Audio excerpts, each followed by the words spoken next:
What are some disturbing facts about the ocean? I tell new scuba divers this: the ocean doesn't care about you. It's not actively trying to kill you, but it will do a lot of things on its own that will absolutely kill you if you're not prepared and paying attention. I realize this could apply to any natural environment, but it feels much more apt when talking about the ocean. One wave that you weren't prepared for can make your day pretty bad. For the ocean, it's just business as usual.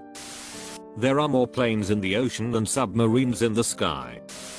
The ocean is blue because all the other pigments are absorbed, so after a certain distance down everything becomes a monotone blue color, unless you have some other light source. The freaky part is, if a diver gets cut underwater, the blood looks black, like ink, or the red has long since been absorbed, so there's no wavelengths left to show you a red color when you bleed.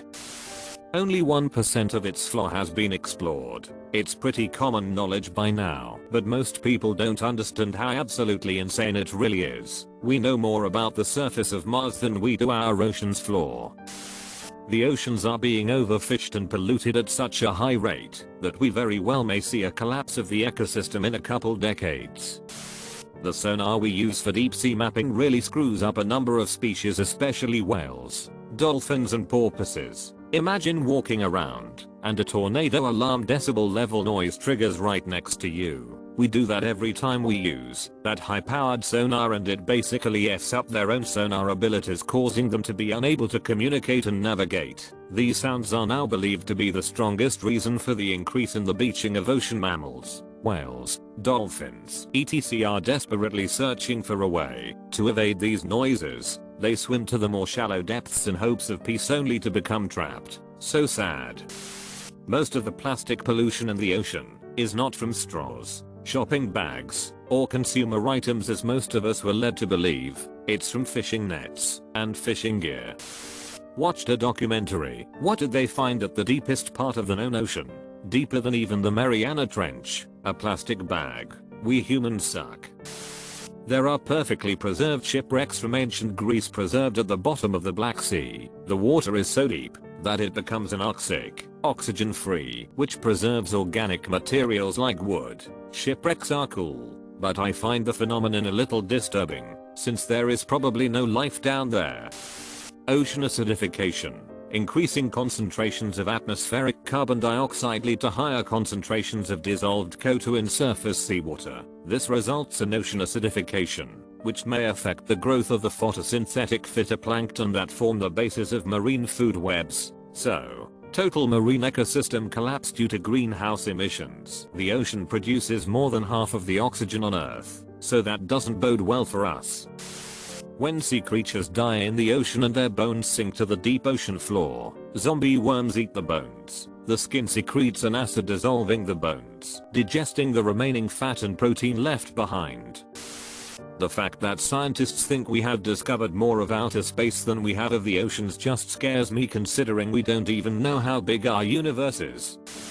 It's well known, but I feel like people just disregard how much stuff we've lost in the ocean. Like important pieces of history, military ships, planes, people, and it's not just recent history, like we still are finding ancient ships and mechanical things, skeletal remains and so on. That and all the statues and cities and things we've found sunk is incredibly terrifying because we just didn't know they were there, like not including the things we haven't explored in the ocean that's native to the ocean. We have so much stuff to find in there, like we still technically don't know what happened to Amelia Earhart. We think we found what might have been her remains on an island, but we don't know if that was her or not, and where's her plane. Not to mention that, while we have no clue how common it is people dump bodies in the ocean, like, the ocean is a massive graveyard for bodies, vehicles and history.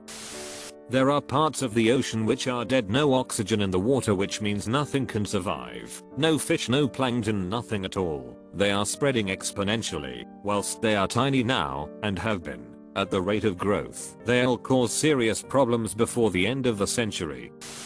My time to shine. Just don't expect me to have all the facts. I'm on more of a fun fact level of knowledge, and I'm not an expert in this field. So, crabs, YTF do Abrahamic religions and many cultures ban eating them? Why did people in the past find something so delicious to be deplorable? Well, it's likely that they based this on their own experiences, because way back in the day eating crabs was deplorable. In the past, crabs were harvested from shallow waters. People who died at sea, people who were killed on the shore, people who drowned just swimming and fishing. All of these people were food for the scavengers of the sea, and some of these people had early advanced stages of prions diseases. Prions are deformed proteins that are very tough to destroy. They typically survive not only digestion, but multiple creature life cycles. Think of it like microplastics. If a crab eats prions, a fish eats the crab, and a human eats the fish, it all gets transferred to the human. Typically, prions do not cross the species barriers. A notable prions disease that does cross many species barriers is rabies. To put it very oversimplified, mammals have saliva. Mad cow's disease is a prions disease, where a protein of that saliva is now a deformed protein that causes serious issues with your body. And if a infected creature gets those proteins, then their body will likely put it where it belongs, and that causes it to hijack, and the newly infected creature starts making prions. Back on track here. Most prions diseases aren't nearly as bad as rabies, but many people develop prions in their lives. But it typically doesn't get bad enough in one lifetime to cause issues. But if a mild prion infected person is indirectly consumed by a younger person, well, that might develop quickly enough to cause serious complications. And if that person is buried at sea, it starts to escalate from there. So many humans thousands of years ago equated eating some shellfish to the most drastic complications caused by cannibalism. Because oftentimes it was indirect cannibalism, it became a rumor that eating shellfish could cause audio/visual hallucinations, muscle deformation, anemia, and other long-term issues that they did not fully understand. Eventually, many cultures independently realized that it just wasn't worth it to eat some animals, and it became taboo to eat shellfish. So next time you eat seafood, just remember, there is a non-zero chance that you are cannibalizing biological mistakes that may develop into a crippling physical or mental disability. You're welcome. Sweet dreams, fellow humans. The Gulf Stream is created by the melting of ice from the North Polar ice cap. That ice cap is rapidly disintegrating. Once it's gone, the Gulf Stream is gone. Once the Gulf Stream is gone, the weather pattern for the whole northern hemisphere dramatically changes. This will be catastrophic.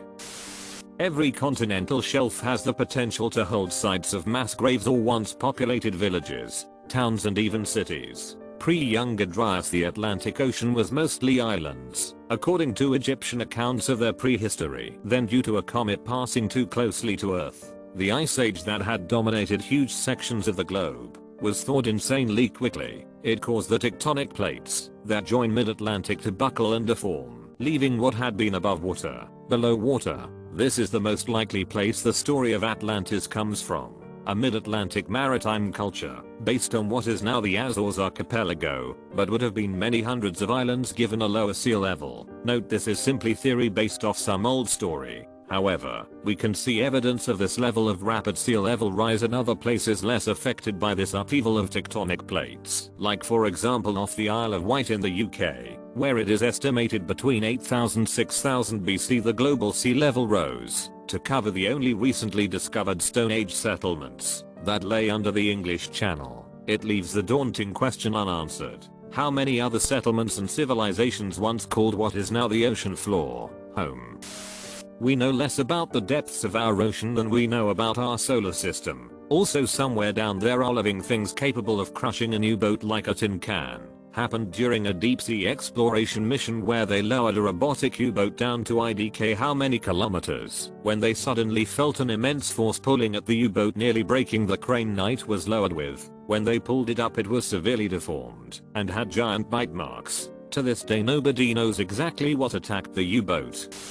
This story is corroborated by the survivors. During one of the world wars, a ship was sunk, and 11 survivors clung to a lifeboat until one of them was dragged down into the abyss by a cephalopod. If he wasn't killed by the animal's beak, he would have died a horrific pressure death, while the cephalopod probably rapidly descended with its life prey. It's not possible to say which species this cephalopod belonged to, but the giant squid and colossal squid are the largest and heaviest known so far, and some scientists speculate there might lurk an even more massive species of cephalopods deep down in the ocean.